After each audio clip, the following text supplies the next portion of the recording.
Kasi baka naman mainis sa atin yung United States dahil nga we're trying to get closer to Russia. Well, it really depends on BBM again. Kaya nga sinasabi natin lagi at lagi ko rin sinasabi sa lahat ng interview ko, as dito nagmamatter ang tinatawag mong independent foreign policy, that you're a friend to all, an enemy to none. Matagal na po yung ugnayan ng ASEAN at Russia, 35 years. Sa Pilipinas naman, 50 years. Unahin ko lang muna as a group itong ASEAN, sa mga bansa dito sa ASEAN. Ano pong napapala natin sa Russia sa kasalukuyan mula noon hanggang sa kasalukuyan? Gaano kahalaga ang Russia naman bilang partner ng ASEAN? I think ang ASEAN at saka Russian partnership within the 35 years is very important kasi when you talk about Russia, ang Russia is number one supplier as well.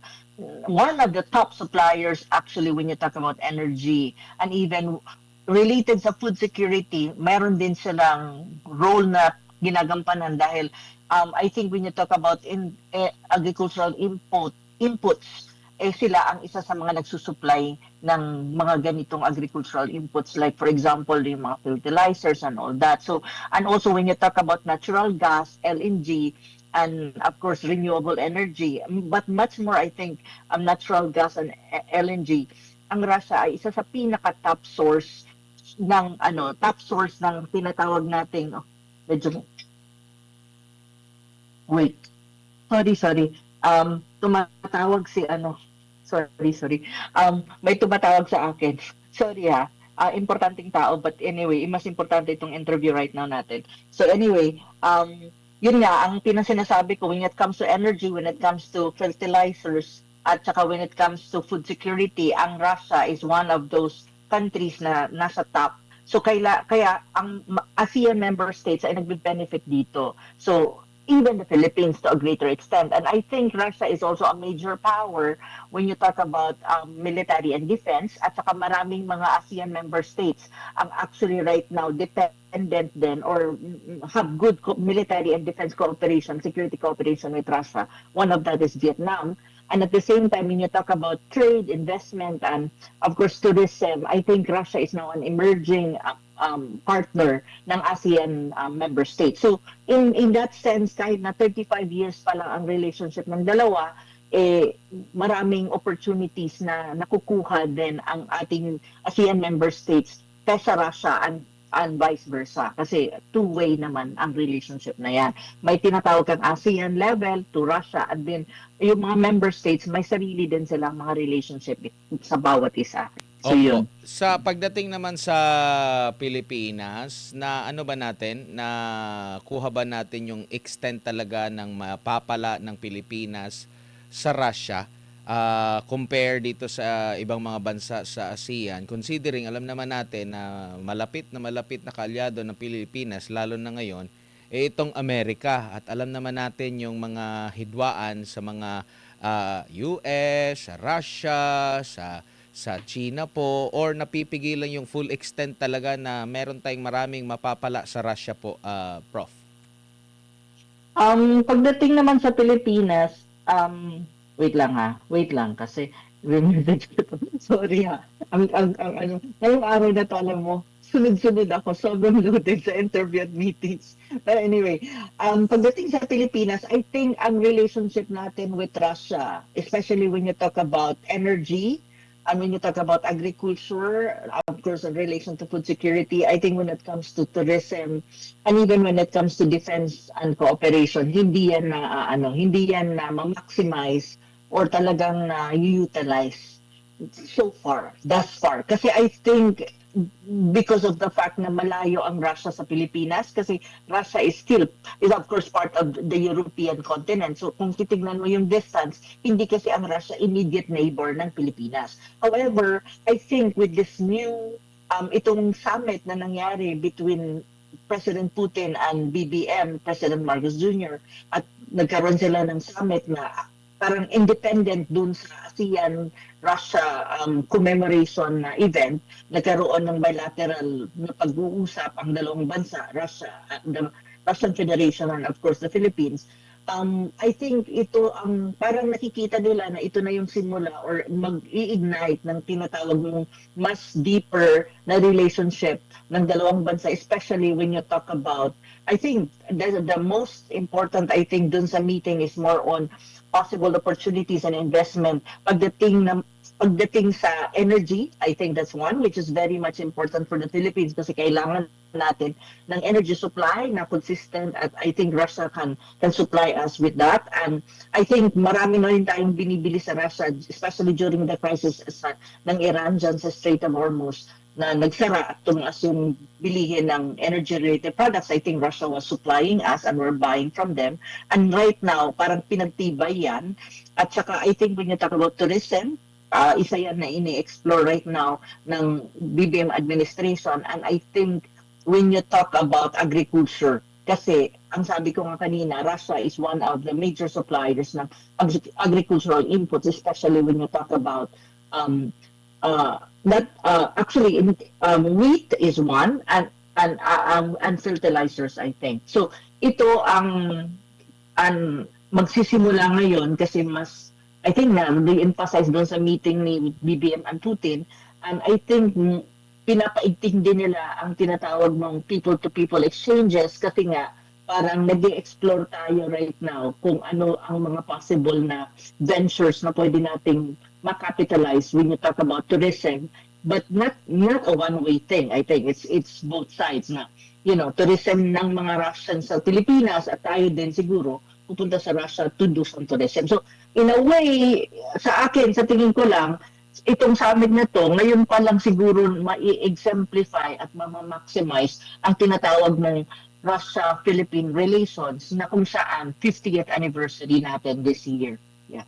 Opo. Nakikita nyo po ba na posibleng maapektuhan din yung relasyon natin, na hindi makamit natin yung full extent ng mga benepisyo mula sa Russia?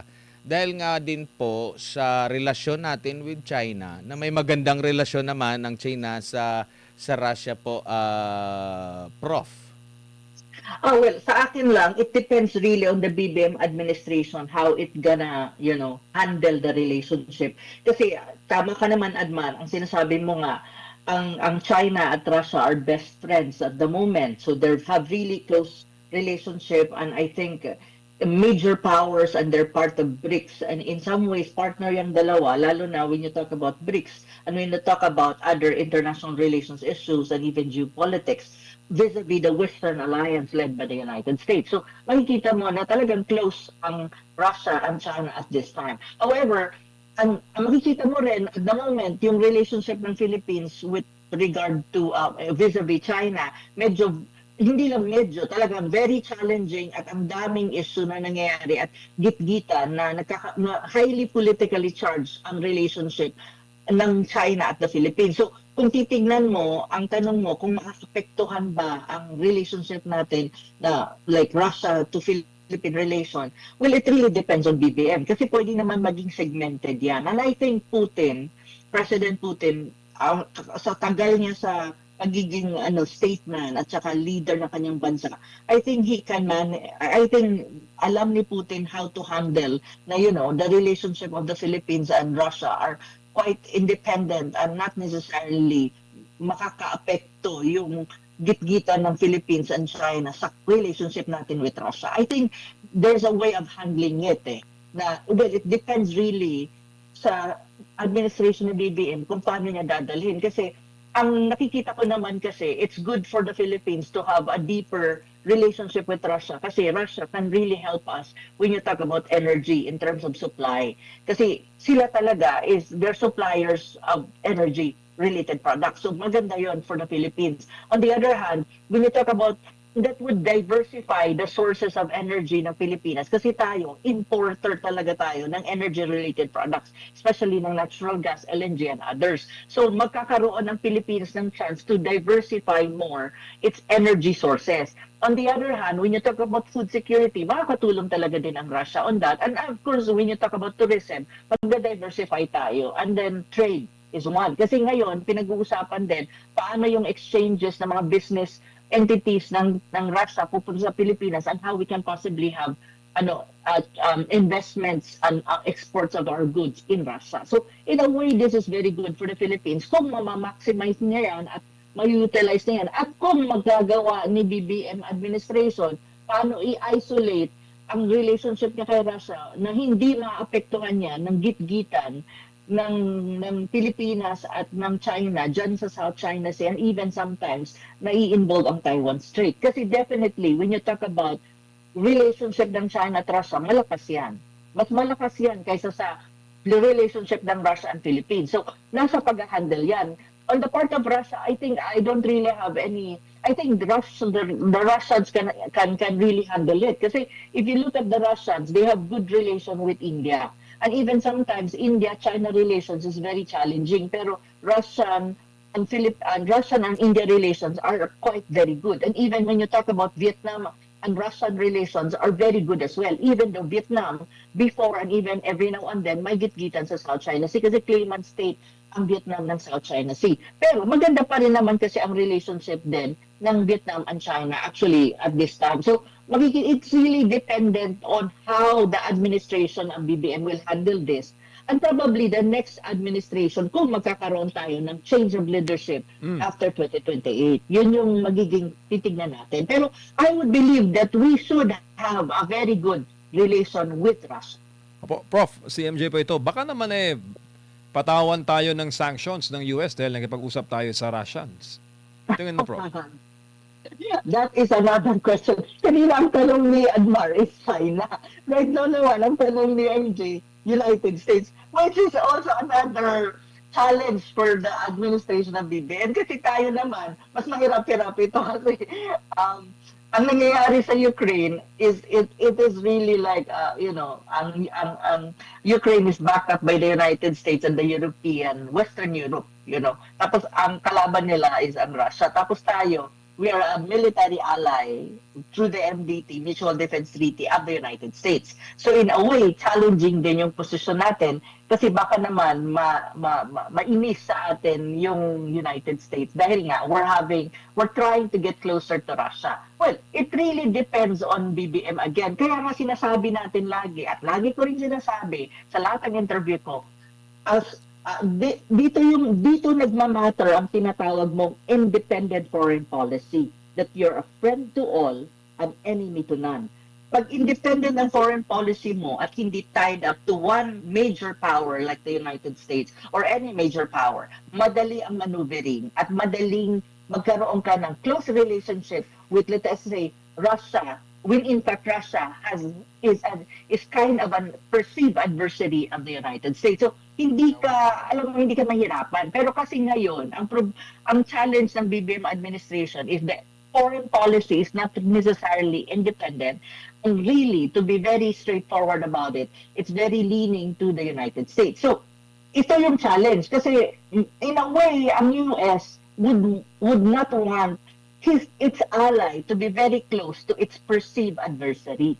And the perceived adversary really of the United States is unang-una is China and the other one is Russia. Yan talaga ang totoo pagdating sa geopolitics. So right now, ang challenge kay BBM bilang architect of foreign policy is paano niya i-handle ito na hindi magre-react ang US until the US will not say na, tama na yung relationship na yan with Russia. Hindi yan, wag ganyan. Or kaya nga nagkakaroon tayo ng gitgitan with China is precisely the United States also is influencing our foreign policy and using the South China Sea. So, ang hirap ng sitwasyon na yan, well, it's up to BBM, paano niya i-handle yan at ang administration niya. Pero at the end of the day, yun ang sinasabi ko lagi. The Philippines being a small country, hindi naman tayo mayaman, hindi tayo ganun kalakas as a country, kadami nating problema. Ang best position really for us para ang mga sitwasyon na ganito ay maiwasan mo at makaka-maneuver ka is to have an independent foreign policy, neutral ang position mo, equidistant to all major powers para you can maneuver and you can have closer and deeper relationship with any major powers na kahit sila ay hindi magkakaibigan, basta sila lahat ay kaibigan natin. Dapat ganun talaga ang Pilipinas para hindi ka nahihirapan at hindi ka parang nakakalanganin ang posisyon mo. So, yun yung tingin ko.